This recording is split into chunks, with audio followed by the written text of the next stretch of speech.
Sound नहीं है, sound.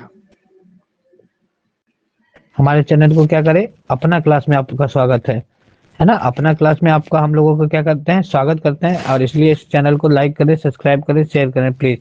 हम सेट टू की बात करेंगे इस समय। क्या करेंगे, सेट टू, है ना। सेट टू का क्वेश्चन करेंगे और इस तरह हम 5 सेट करवाएंगे आप लोगों का, और उससे बाहर कुछ नहीं। हम लोगों का टारगेट क्या, 80 पार। हम लोग का मेन मकसद क्या है, 80 नंबर को पार करना है किसी भी हालत में। तो इसी के लिए हम लोग काम कर रहे हैं और आपका सहयोग कर रहे हैं। तो इसलिए इस चैनल को अगर आप सब्सक्राइब करते हैं, लाइक करते हैं, तो हम आपके लिए क्या करें, इसी तरह के और जो है सोशल के बाद साइंस, साइंस के बाद संस्कृत, हिंदी, सभी का क्वेश्चन आपको करवाएंगे, जिससे कि आपको ज्यादा से ज्यादा बेनिफिट हो सके। और इसके लिए आप क्या करें, चैनल को सब्सक्राइब करें और कमेंट जरूर करें, जिससे हमको क्या होगा, आपसे मोटिवेशनल मिलेगा, मोटिवेट होंगे, जिससे हम आप इसी तरह के वीडियो आपको बना के आपका सहयोग करेंगे। तो इस तरह से हम क्या करते हैं, इस कोटेशन के साथ हम पहला क्वेश्चन की शुरुआत करेंगे। ख्वाब जिनकी ऊंची और मस्त होती है, इम्तिहान भी उनकी जबरदस्त होती है। मतलब कहने का मतलब, अगर आप ख्वाब देखते हैं तो उनके लिए मेहनत तो अप्रॉक्सली करना होगा, करना होगा, करना होगा। इसी तरह के वीडियो के लिए हम फिर से बोलते हैं, चैनल को सब्सक्राइब कर दो। चलिए पहला क्वेश्चन से स्टार्ट करते हैं। वन, क्वेश्चन नंबर 1 से हम स्टार्ट करते हैं। वेरी इंपॉर्टेंट क्वेश्चन, और ये जितने भी क्वेश्चन है ये रिपीटेड है, और ये क्वेश्चन लगातार। पहला क्वेश्चन, इटली एवं जर्मनी के एकीकरण के विरुद्ध कौन सा देश था? कौन सा ऐसा देश था जो इटली और जर्मनी के एकीकरण के विरुद्ध था? मतलब ये दोनों को एकीकृत नहीं करना चाहता था, ये क्वेश्चन कह रहा है। Option A England, option B रूस, ऑप्शन सी ऑस्ट्रिया, और ऑप्शन डी प्रसा। मेन है कि ऑस्ट्रेलिया नहीं है, कितने बच्चे ऑस्ट्रेलिया पढ़ते हैं, लेकिन ये यहाँ ऑस्ट्रिया, दोनों में अंतर। इस तरह हम इसका ऑप्शन क्या हो जाएगा, सी, क्या हो जाएगा, ऑस्ट्रिया। इटली और जर्मनी के एकीकरण के विरुद्ध कौन था? ऑस्ट्रिया था। वो नहीं चाहता कि दोनों एकीकृत हो। इसके डिटेल अगर हम चाहेंगे तो अगले वीडियो में डिटेल में करेंगे, बहुत सारा डिटेल करेंगे। अगर आप लाइक करते हैं, शेयर करते हैं, सब्सक्राइब करते थे। अब क्वेश्चन 2, जालबेरी एक संस्था थी, किसकी थी बताओ? ये वेरी इंपॉर्टेंट क्वेश्चन, ये भी वेरी इंपॉर्टेंट। मतलब जितना भी हम क्वेश्चन बताएंगे एग्जाम से रिलेटेड, कोई भी फालतू क्वेश्चन नहीं बताएं, क्योंकि एग्जाम का बहुत कम टाइम है। इसलिए हम फालतू क्वेश्चन नहीं, आपको एग्जाम से रिलेटेड जो कि आपके एग्जाम में क्वेश्चन आते हैं। तो पहला हम बात कर ले, जालबेरी एक संस्था थी किसके? ऑप्शन ए क्रांतिकारियों की, ऑप्शन बी व्यापारियों की, ऑप्शन सी विद्वानों की, और ऑप्शन डी पादरियों की। बताइए किसका होगा? तो ऑप्शन बी, इसका सही आंसर क्या आ जाएगा? ऑप्शन बी, किसकी है? व्यापारियों की है। ये संस्था जो है वो किसकी है? व्यापारियों का। मेन किसका है? ये व्यापारी, ये व्यापारी लोगों के लिए ये बनाया गया था। चलिए हम 2 क्वेश्चन कर लिए, अब तीसरे क्वेश्चन पे चलते हैं। साम्राज्य शासन का पहला प्रयोग कहां हुआ था? बताइए। ऑप्शन ए रूस के द्वारा, ऑप्शन बी जापान के द्वारा, ऑप्शन सी चीन के द्वारा, ऑप्शन डी क्यूबा के द्वारा। साम्राज्य शासन का पहला प्रयोग जो हुआ था वह किस स्थान पे हुआ था? बताइए। तो आप लोग आंसर कर लिए होंगे। इस तरह इसका आंसर क्या हो जाएगा? ए, क्या हो जाएगा?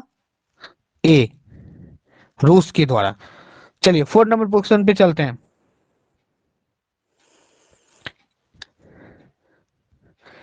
हिंद चीन क्षेत्र में अंतिम युद्ध समाप्ति के समय अमेरिका के राष्ट्रपति का, जब हिंद चीन के बीच जो युद्ध हुआ था वो समाप्ति हुआ था, उस समय अमेरिका के राष्ट्रपति कौन थे? Option A Washington, option B Nixon, option C George Bush, और ऑप्शन डी रूजवेल्ट। तो बताइए ऑप्शन कौन सा होगा? इस तरह से इसका ऑप्शन नंबर क्या हो जाएगा? बी। कौन थे? निक्सन। लेकिन पूछेगा अमेरिका का पहला राष्ट्रपति कौन थे, तो वॉशिंगटन डीसी कौन थे? पहले राष्ट्रपति थे। दोनों अंतर है, पहले राष्ट्रपति थे। चलिए हम इस तरह से चौथा नंबर क्वेश्चन कर लिए, चौथा कर लिए। और ये 5वां, ये मॉडर्न हिस्ट्री से, मॉडर्न हिस्ट्री से जो है ज्यादा क्वेश्चन लेते हैं, ज्यादा क्वेश्चन पूछे जाते हैं। इस तरह हम बात कर ले 5 नंबर क्वेश्चन, गदर पार्टी की स्थापना किसने और कब किया? Option A Gurdayal Singh 1916, option B Chandrashekhar Azad 1920, option C Lala Hardayal 1913, और ऑप्शन डी सोहन सिंह भाकना 1918। तो इस तरह से इसका आंसर हो जाएगा option number C, Lala Hardayal 1913 ईस्वी में। कब किया गया था? 1913 ईस्वी में। तो लाला हरदयाल कब किया? 1913 ईस्वी में किया गया था। चलिए, तो हम इसका तो ऑप्शन सी कर लिए, लेकिन लाला हरदयाल कहाँ किया था गदर पार्टी? तो सैन फ्रांसिस्को में। कहाँ किया था? सैन,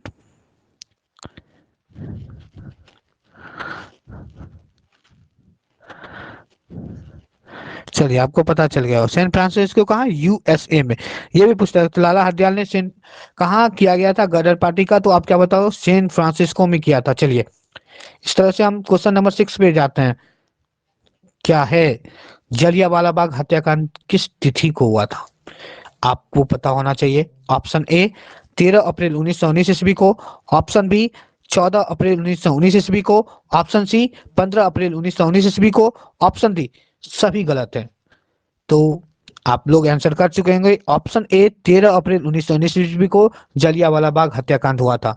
ठीक है, इस तरह से ऑप्शन ए हो जाएगा। चलिए, राइट आंसर हो जाएगा ऑप्शन ए। अब देखो यहाँ जलियांवाला बाग वर्तमान में कहाँ है? तो आपको पता ना, अमृतसर में।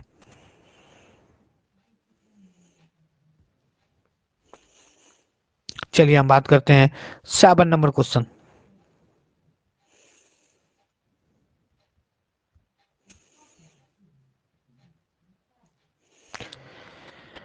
एक प्रतियोगी एवं उद्यमी प्राकृतिक से प्रेरित किस प्रकार की अर्थव्यवस्था लागू होता है? मतलब क्या कह रहा है कि अर्थव्यवस्था से क्वेश्चन है। एक प्राकृतिक जो है उद्यमी प्रेरित किस प्रकार की अर्थव्यवस्था लागू करता है? ऑप्शन ए जीव जीवन निर्वाह अर्थव्यवस्था, ऑप्शन बी मुद्रा प्रधान अर्थव्यवस्था, ऑप्शन सी शिथिलन अर्थव्यवस्था, ऑप्शन डी इनमें से सभी। तो आपको पता होना चाहिए जो है यह क्या हो जाएगा? ऑप्शन नंबर बी, मुद्रा प्रधान अर्थव्यवस्था। चलिए अगले क्वेश्चन पे चलते हैं। 8 नंबर क्वेश्चन क्या कर रहा है? आधुनिक काल में औद्योगिक औद्योगिक इकाई ने किस रूप में गंभीर रूप से प्रभावित, मतलब किस क्षेत्र को गंभीर रूप से प्रभावित किया गया था? तो ऑप्शन ए ग्रामीणीकरण, ऑप्शन बी शहरीकरण, ऑप्शन सी कस्बा, ऑप्शन डी बंदरगाहों। तो आपको पता होना चाहिए शहरीकरण, मतलब मॉडर्नाइजेशन जो है सबसे ज्यादा किसी को प्रभावित किया है? तो हमारे शहर को प्रभावित किया है।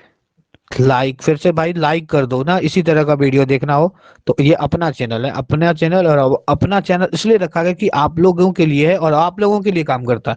आप जो भी कमेंट में लिखेंगे, जिस तरह की वीडियो चाहिए उस तरह के आप लोगों को हेल्प 10th के एग्जामों के लिए किया जाएगा और 12th के एग्जामों के लिए किया जाएगा। प्लीज इसलिए चैनल को लाइक कर दो, सब्सक्राइब कर दो, शेयर कर दो। नाम भी अपना है और अपना काम भी करना है। ठीक है, इसी तरह के चैनल। विश्वव्यापी आर्थिक संकट किस वर्ष प्रारंभ हुआ? ये इंपॉर्टेंट क्वेश्चन है। ऑप्शन ए 1914, ऑप्शन बी 1922 ईस्वी, ऑप्शन सी 1929 ईस्वी को, ऑप्शन डी 1927 ईस्वी। तो आप लोगों को पता होगा कि इस तरह से ऑप्शन नंबर सी, ये आर्थिक संकट जो हुआ था वह कब हुआ था? 1929 ईस्वी को, ऑप्शन सी। 10 नंबर क्वेश्चन क्या कह रहा है? आजादी के समय समाचार पत्र आपातजन आपातजनक विषय अधिनियम पारित हुआ। मतलब आपातजनक कब विषय जो था, वह कौन सा विषय जो था आपातजनक था, यह अधिनियम पारित हुआ? ऑप्शन ए 1951 ईस्वी को, ऑप्शन बी 1953 ईस्वी को, ऑप्शन डी सी 1954 ईस्वी को, और ऑप्शन डी 1956 ईस्वी को। बताइए।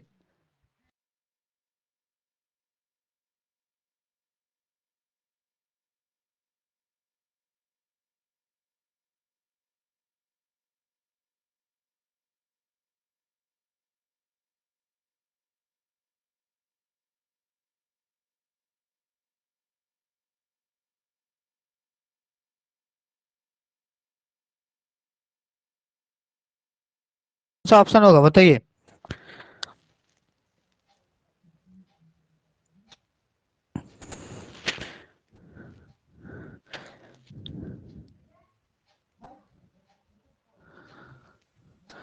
ऑप्शन बताइए कौन सा होगा? तो आपको पता होना चाहिए 1951। कब होगा? 1951। 10 नंबर हो गया। अब 11 नंबर पे चलते हैं।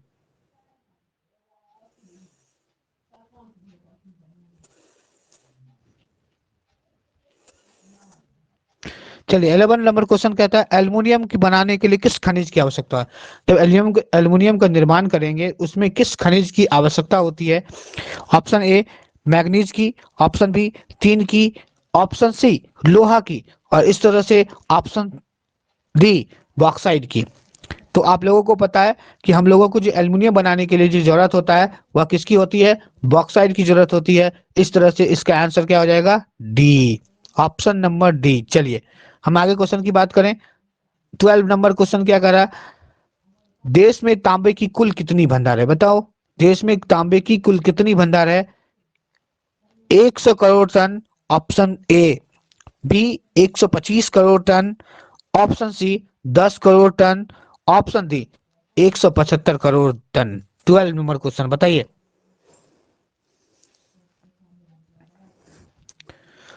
तो इस तरह से क्या होगा, 10 crore ton, option number C जिसमें है 10 करोड़ टन, इसका सही आंसर होगा ऑप्शन सी। चलिए अगले क्वेश्चन पे चलते हैं।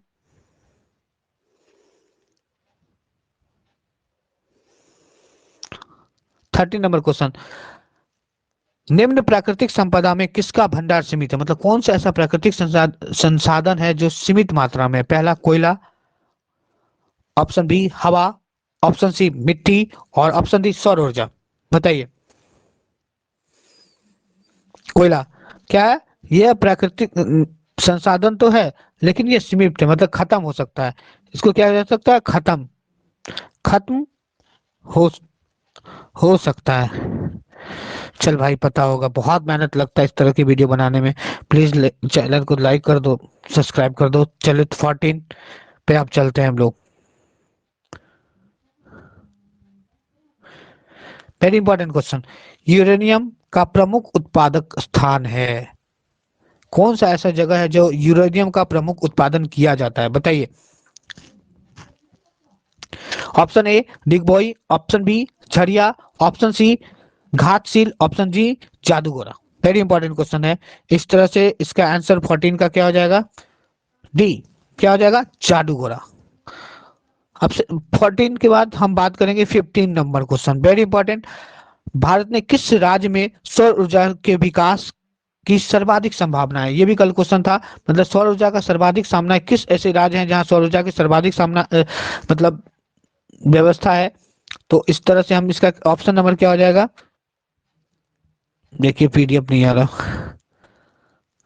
तो क्या हो जाएगा, राजस्थान। 15 नंबर का क्या हो जाएगा, राजस्थान में सबसे ज्यादा इसका भंडार है। 15 के बाद अगर हम डालते हैं 16 number question, very important question है। कौन सा है, 16 नंबर। तारापुर परमाणु ऊर्जा केंद्र कहाँ स्थापित है, वेरी वेरी इंपॉर्टेंट क्वेश्चन है। तारापुर परमाणु ऊर्जा केंद्र, option A Madhya Pradesh, option B Gujarat, option C Chhattisgarh, और ऑप्शन डी महाराष्ट्र। और ये भारत का पहला परमाणु ऊर्जा केंद्र भी था। तो इस तरह से ऑप्शन नंबर डी हो जाएगा। लेकिन आपको पता होना चाहिए पहला परमाणु केंद्र जो है, पहला परमाणु केंद्र भी है, परमाणु केंद्र है, ये भी पूछ सकता है। पूछेगा भारत का पहला परमाणु ऊर्जा केंद्र कहाँ है, तो क्या बताओगे, तारापुर परमाणु ऊर्जा केंद्र, जो कि वर्तमान में किस राज्य में है, तो महाराष्ट्र में है। चलिए अगले क्वेश्चन पे चलते हैं। 17 नंबर क्वेश्चन जो है क्या कर रहा है देखते हैं। चलिए 17 नंबर क्वेश्चन क्या रहा है कि भारत में सर्वाधिक क्षेत्र किस मृदा की विस्तार है, मतलब सबसे ज्यादा किस मिट्टी की विस्तार है। तो आपको पता होना चाहिए सर्वाधिक मात्रा में जो विस्तार है यह जो है जलोढ़ मृदा का विस्तार है, सर्वाधिक क्षेत्र में, है ना, जलोढ़ मृदा। अब देखो जलोढ़ मृदा की बात करें, ये सबसे उपजाऊ होता है, क्या होता है, सबसे उपजाऊ भूमि होता है। देखो ये सबसे ज्यादा उपजाऊ भी होता है, और यह उत्तर भारत में पाया जाता है। और देखो दूसरा क्वेश्चन क्या कर रहा है, देखो ऑप्शन तो ए तो हो गया, और काली मिट्टी को क्या कहा जाता है, कपासी मिट्टी। काली मिट्टी को क्या कहते हैं, कपासी मिट्टी, क्योंकि इसमें कपास की खेती होती है, और ये महाराष्ट्र के साइड में ज्यादा आता है। इस तरह से क्या हो गया, ऑप्शन ए। अब चलिए 17 क्वेश्चन कर लिए, अब 18 नंबर के क्वेश्चन पे चलते हैं।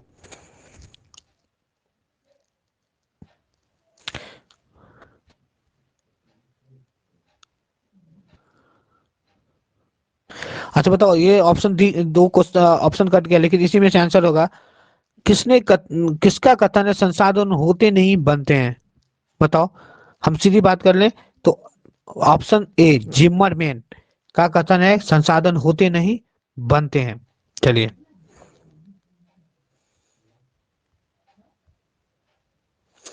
चलिए ये तो पढ़ ही लिए थे, किस जिमरमैन के द्वारा कहा गया, ऑप्शन नंबर ए।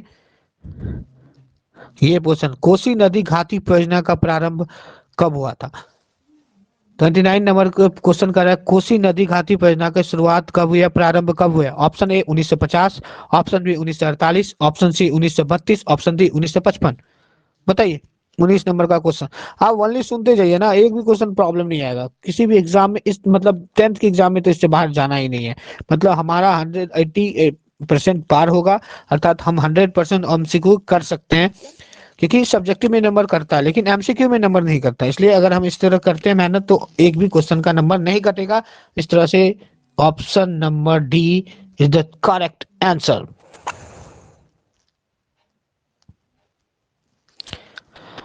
अगला क्वेश्चन की बात कर रहे हैं हम।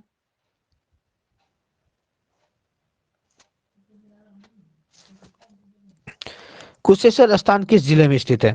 Option A Vaishali, option B Darbhanga, option C Begusarai और ऑप्शन डी भागलपुर। तो आपको पता ही होगा। तो इस तरह से क्या हो जाएगा, option B Darbhanga. Very important question, बीबीआई मारो इसको भाई, बीबीआई मारो, पूछ सकता है एग्जाम में, देख लेना, मिला लेना, हमारे सेट से बाहर कुछ नहीं जाएगा। चल,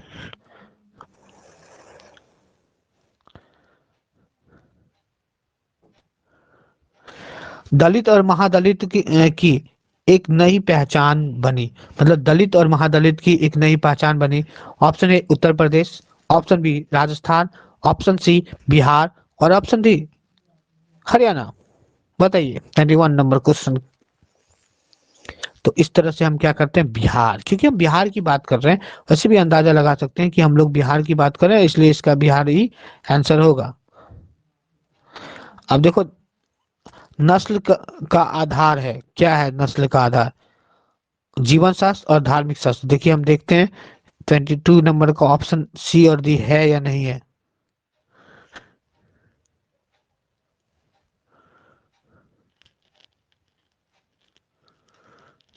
चलिए, एक क्वेश्चन मिस हो गया, आगे हम सेट में करा देंगे। आई एम सॉरी, मेरी वजह से पीडीएफ बनाने में थोड़ी सी परेशानी होती है अभी, अब नहीं होगी। चलो,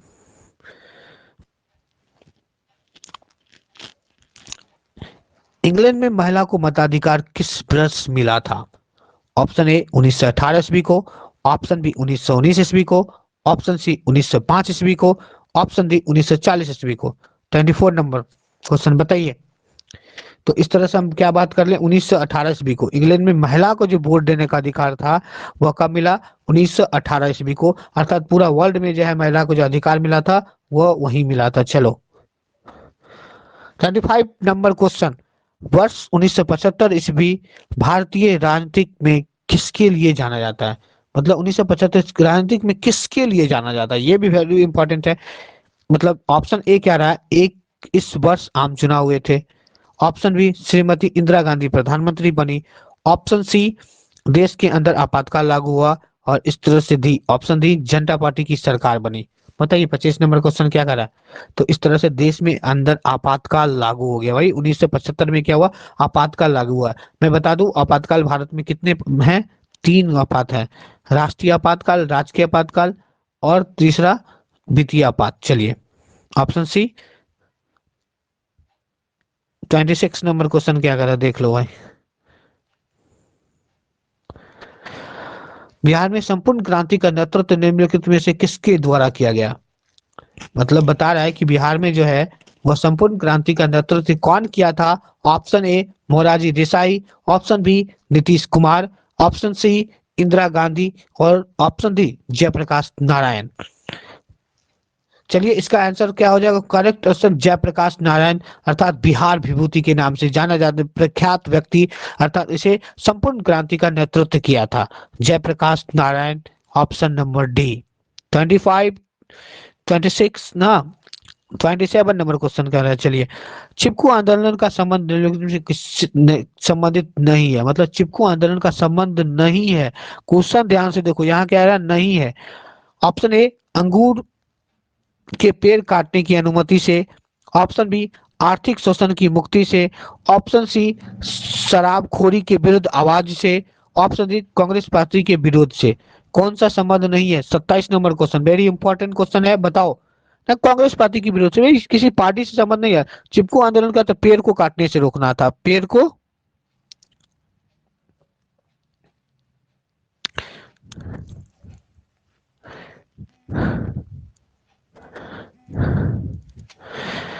देखो, चिपको आंदोलन पेड़ को काटने से रोकना था, ठीक है, आप लोग लिख लिए होंगे। लेकिन पेड़ को काटने से तो रोकने से मतलब था, लेकिन इसके अलावा जो है, इसकी जो नेतृत्व किया था वह किसके द्वारा किया गया था? तो वो सुंदरलाल बहुगुणा। कौन किया था?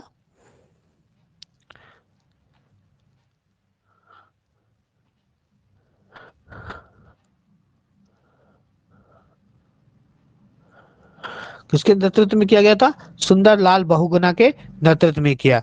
इस तरह से ऑप्शन नंबर डी इनका करेक्ट आंसर है।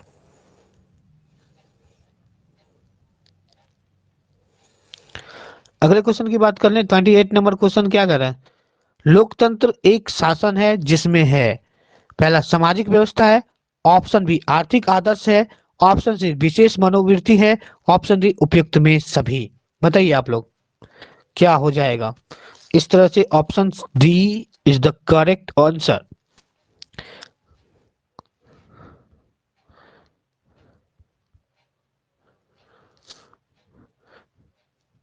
29 नंबर को मतलब नंबरिंग करने में थोड़ी सी मिस्टेक हुआ, 29 नंबर क्वेश्चन मिस हो गया। चलिए अब 30 नंबर पे क्वेश्चन पे चलते हैं। थोड़ी सी मिस्टेक है। अब भारत में योजना आयोग का गठन कब किया गया? बताओ। ऑप्शन ए, 15 मार्च 1950 ईस्वी को। ऑप्शन बी, 15 सितंबर 1950 ईस्वी को। ऑप्शन सी, 15 अक्टूबर 1951 ईस्वी को। और कोई नहीं। बताइए, 30 नंबर क्वेश्चन क्या कर रहा है?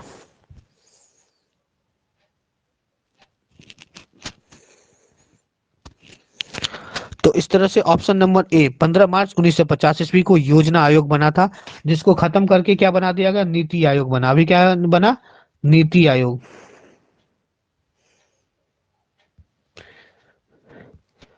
ठीक है, नीति आयोग के पूछेगा, नीति आयोग की जगह पे योजना आयोग की जगह कौन सा बना?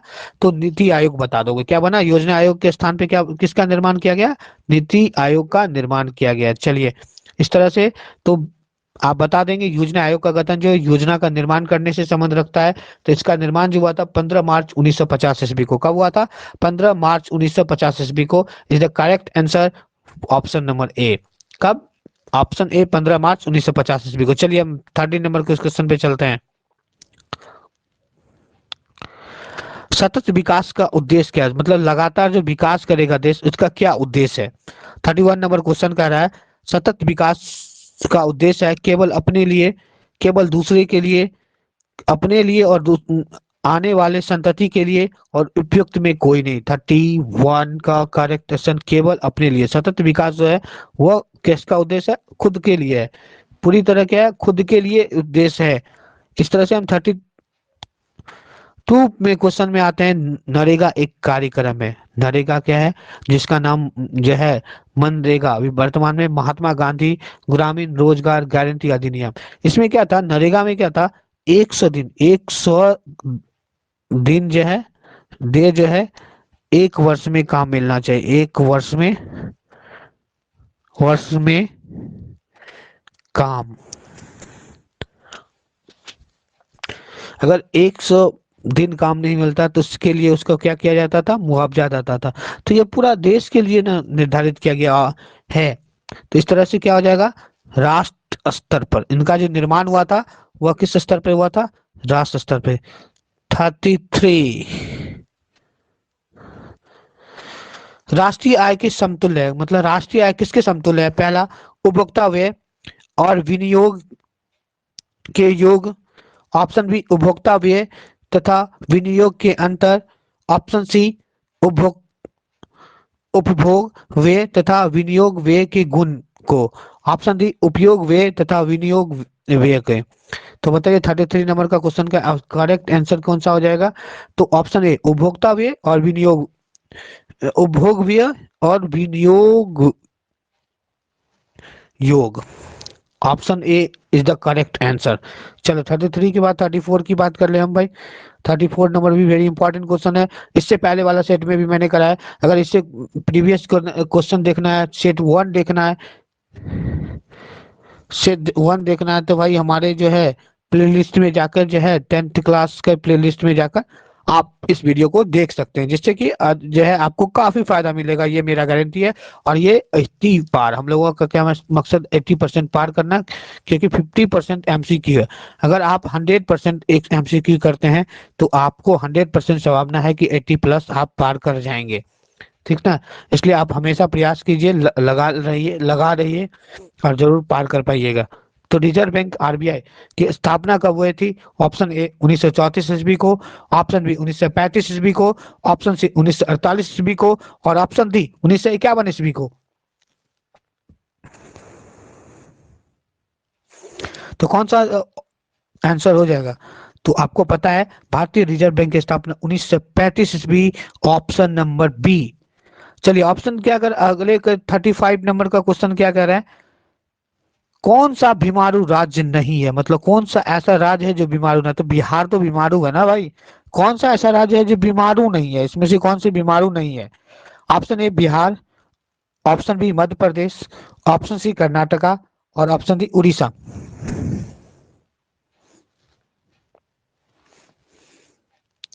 इस तरह से option C Karnataka is the correct answer. तो ये तो आंसर हुआ। तो बिहार, मध्य प्रदेश और उड़ीसा, ये कौन सा राज्य कहलाता है? बीमारू राज्य कहलाएगा। बिहार, मध्य प्रदेश और उड़ीसा को क्या कहते हैं? बीमारू राज्य के नाम से जानते हैं। Is the correct answer is C 35। अब हम 36 नंबर पे क्वेश्चन पे चलते हैं।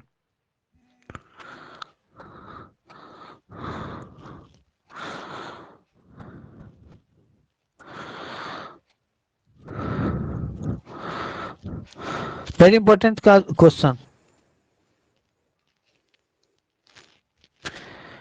इनमें से पिछड़ा राज्य किसे कहा जाता है? कौन सा ऐसा राज्य है जो पीछे है, पिछड़ा राज्य के नाम से जानते हैं? पहला पंजाब, ऑप्शन बी केरल, और ऑप्शन सी बिहार, और ऑप्शन डी दिल्ली। तो इस तरह से इनका सही आंसर कौन सा हो जाएगा? बिहार सबसे ज्यादा पीछे है। कौन सा ऐसा राज्य है जो काफी पीछे है? वो बिहार, जो काफी पीछे है। चलिए 37 नंबर क्वेश्चन कह रहा है अंतरराष्ट्रीय व्यापार संबंधित नियमों को निर्धारित करने वाली संस्था, मतलब अंतर अगर व्यापार करते हैं तो इसकी संस्थाओं को से संबंधित नियम कौन बनाता है? ये देख लो भाई, वीवीआई मारो। Very important question. ऐसे क्वेश्चन को क्या कहा जाता है? वेरी इंपॉर्टेंट क्वेश्चन कहा जाता है। तो चलो पहला क्या है? ऑप्शन ए विश्व बैंक, देख लो। ऑप्शन ए विश्व bank, option B IMF, option C UNO, और ऑप्शन नंबर डी इनमें से कोई नहीं। तो आपको पता होना चाहिए जो है व्यापार से संबंधित नियमों को निर्धारित करने की संस्था है वो कौन सा है। 37 नंबर क्वेश्चन, आज द सही आंसर विश्व बैंक। विश्व बैंक देखो वर्ल्ड बैंक कहते हैं। इसका हेडक्वार्टर का देखो, यहाँ से हेडक्वार्टर से पूछ सकते हैं, वाशिंगटन डीसी, वाशिंगटन डीसी। अब ये IMF इंटरनेशनल मॉनेटरी फंड, इसका भी हेडक्वार्टर का है यही है। UN यूनाइटेड नेशन ऑर्गेनाइजेशन, इसका हेडक्वार्टर न्यूयॉर्क। UNA का हेडक्वार्टर क्या है? न्यूयॉर्क। तो इस तरह से ऑप्शन क्या हो जाएगा? ए हो जाएगा इज द करेक्ट आंसर। चलो हम 38 नंबर पे क्वेश्चन पे चलते हैं। यदि किसी वस्तु या सेवा का मूल्य 20 लाख से अधिक तथा 1 करोड़ से कम हो तो वह शिकायत कहाँ करेगा? ये अगले सेट में, इससे पहले वाले सेट में ही करें। बोले ना कि हम डिस्क्रिप्शन में सेट 1 का क्वेश्चन देते हैं, अगर आप किसी प्रकार की समस्या होगा तो उससे आप समाधान कर सकते हैं। तो ऑप्शन ए जिला फोरम, राज्य फोरम, ऑप्शन बी राज्य फोरम, ऑप्शन सी राष्ट्रीय आय, और इनमें से कोई नहीं। देखो अब इससे हम बात कर लें, जिला फोरम में क्या 20 लाख से कम वाला जो होगा, 20 लाख से कम जो होगा वो कहाँ जाएगा, जिला फोरम में। राज्य फोरम में क्या होगा, 20 लाख से 20 से अधिक जो होगा 1 करोड़ के बीच जो है वो राज्य फोरम में। ये करेक्ट आंसर तो है बी। लेकिन आप ऑप्शन सी कह रहा है राष्ट्रीय है, मतलब क्या कर रहा है, अगर 1 करोड़ से अधिक होगा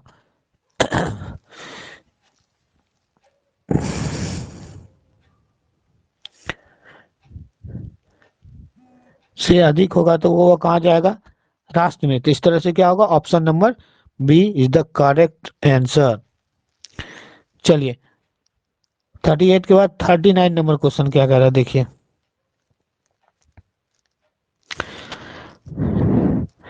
यदि किस नदियां में बाढ़ आने का प्रमुख कारण क्या है। ये कितना सुंदर सा क्वेश्चन, इंपॉर्टेंट क्वेश्चन है। पहला कह रहा है जल की अधिकता, ऑप्शन बी कह रहा है नदी की तली में अवसाद का जमाव, सी वर्षा अत्यधिक होना, ऑप्शन डी इनमें से कोई नहीं। मतलब नदी में बाढ़ होने का मुख्य कारण क्या है। 39 number question, 39 number question is the very important. चलो लाइक करो, सब्सक्राइब करो चैनल को, बार बार इसी तरह की वीडियो रिपीट करने के लिए, देखने के लिए। आप इन चीजों को रिपीट करेंगे, इससे ज्यादा कुछ नहीं जाएंगे। बार बार आप इस चीजों को सुने, जिससे आपकी समस्याओं को समाधान किया जा सकता है। वर्षा की अत्यधिक होना, अगर वर्षा अधिक होगा तो वो क्या होगा, नदी में पानी बढ़ेगा। Is the correct answer is C as the last question. इस एपिसोड का, इस सेट का लास्ट क्वेश्चन है। प्लीज चैनल को लाइक कर दो भाई, सब्सक्राइब कर दो, शेयर कर दो। इसके बाद मैं फिर एक मोटिवेशनल कोटेशन के साथ लास्ट करूंगा। महासागर के तली में होने वाले कंपन को क्या कहते हैं। महासागर के भीतर जो होने वाला कंपन होता है उसे क्या कहते हैं, भूकंप, ऑप्शन ए, ऑप्शन बी चक्रवात, ऑप्शन सी सुनामी, और ऑप्शन डी इनमें से कोई नहीं है, बताइए। तो इस तरह से ऑप्शन नंबर सी सुनामी, मतलब समुद्र की तली में जो भूकंप आता है उसे क्या कहते हैं, तो हम क्या कहते हैं, सुनामी कहते हैं। किस क्या कहते हैं, तो tsunami is the correct answer. The set two, two clear हो गया भाई, क्लियर हो गया। उसमें 40 क्वेश्चन कराए। इसी तरह जो है हम लगभग जो है 5 सेट लाएंगे, है ना। चैप्टर वाइज भी करेंगे, जो नए स्टूडेंट हैं जो अगले साल एग्जाम देंगे उनके लिए भी कुछ करेंगे, और 12 का भी सेट करेंगे। लेकिन भाई इसके लिए अगर हम इतना सारा मेहनत आपके लिए कर रहे हैं, इसके लिए हम कुछ आपसे कुछ डिमांड नहीं कर रहे हैं, तो मेरे चैनल को लाइक कर दो, सब्सक्राइब करो, और इसी तरह की सहयोग आपसे मिलेगा। चलिए हम लास्ट में जाते जाते एक कुछ कोटेशन आप लोगों के साथ छोड़ना चाहता है, जो आपको मोटिवेट करेगा, आपको पढ़ने के लिए जागरूक करेगा। बदल जाओ वक्त के साथ, या फिर वक्त बदलाना सीखो। मतलब क्या रहा, बदल जाओ वक्त के साथ या फिर वक्त बदलना सीखो। मजबूरियों को मत कोसो, हर हाल में चलना सीखो। वेरी इंपॉर्टेंट बात कह रहा है कि आप जो क्या करते हैं, कि आप जो बदलते नहीं है, जो है वक्त को बदल नहीं सकते हैं। मतलब आप वक्त को बदलिए, खुद जो है मजबूरियां को मत कोसो। मतलब मेरे पास ये नहीं है, ये नहीं था, क्लास नहीं था। मतलब आपको वक्त के साथ बदलना होगा, नए टेक्नोलॉजी के साथ जुड़ना होगा। हमारे चैनल के साथ जरूर सब्सक्राइब करना होगा, फिर इसी तरह के वीडियो आपको सहयोग करेगा, जिससे आप अभी पढ़ सकते हैं। इसलिए आप कोसो मत, अपने आप को कोस तो क्या हो, आप तो घर के बैठे पढ़ सकते हो भाई। आप चैनल को सब्सक्राइब करो, आप घर में बैठ के पढ़ सकते हैं, और इसके लिए ही हम लोग जो है लगे हुए हैं आपके सहयोग करने के लिए। तो इसलिए तो आप थोड़ी सी